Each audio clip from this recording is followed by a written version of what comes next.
TVI செய்திகள் டொரண்டோவிலிருந்து B. Vigneswaran. வணக்கம்.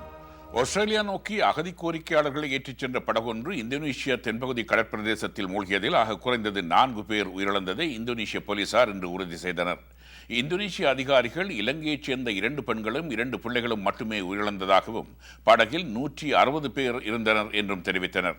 உயிருடன் காப்பாற்றப்பட்ட 157 பேர் ஜாவா தீவின் ஷியான்பூர் மாவட்டம் கொண்டு செல்லப்பட்டனர். ஆஸ்திரேலியா நோக்கி படகுகளில் வரும் அகதி கோரிக்கையாளர்கள் நாட்டுக்குள் அனுமதிக்கப்பட மாட்டார்கள். அனைவரும் பப்புவா நியூகினிக்கு அனுப்பப்பட்டு அவர்களது கோரிக்கைகள் பரிசீலனை செய்யப்படும் என்று ஆஸ்திரேலியா அறிவித்த 5 நாட்களில் படகு அனர்த்தம் நேர்ந்திருக்கிறது. ஆஸ்திரேலியா நோக்கி 170 அகதி கோரிக்கையாளர்களுடன் வந்த படகு மூழ்கியமை அகதி கோரிக்கையாளர்கள் தொடர்பாக கொள்கை மாற்றம் ஒன்றின் தேவையை வலியுறுத்துவதாக ஆஸ்திரேலிய பிரதமர் கெவின் ரட் தெரிவித்திருக்கிறார். ஆஸ்திரேலிய அதிகாரிகள் அகதி கோரிக்கையாளர்கள் விடயத்தில் தம்மால் ஆனவற்றை செய்து வருவதாக கெவின் ரட் கூறினார். This underlines the need for policy changes in Australia on asylum seekers policy, which sends a very clear message to people smugglers to stop sending people by boat to Australia. We are seeing too many drownings, we are seeing too many sinkings, too many innocent people being lost at sea.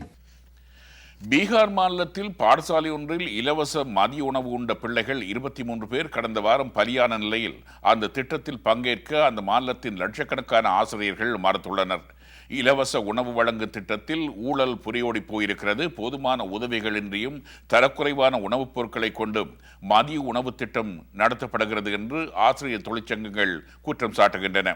இப்படியான திட்டத்தில் தவறு எதுவும் நடந்தால் அதற்கான பழியை ஆசிரியர்கள் சுமக்க நேரிடுகிறது என்றும் அவை தெரிவித்துள்ளன.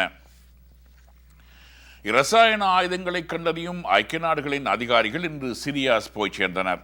சிரியா சிவில் யுத்தத்தில் இரசாயன ஆயுதங்கள் பயன்படுத்தப்பட்டன என்ற குற்றச்சாட்டை விசாரணை செய்வது குறித்து அவர்கள் அங்கு கலந்துரையாடல் மேற்கொள்வார்கள். பிரிட்டிஷ் அரசு குடும்பத்தின் புதிய வாரிசாக பிறந்த குழந்தைக்கு ஜார்ஜ் அலெக்சாண்டர் லூயிஸ் என பெயர் சூட்டப்பட்டிருக்கிறது. கேம்பிரிட்ஜ் இளவரசர் ஜார்ஜ் என இளவரசர் அழைக்கப்படுவார் என்று கென்சிங்டன் மாளிகை இன்று அறிவித்தது.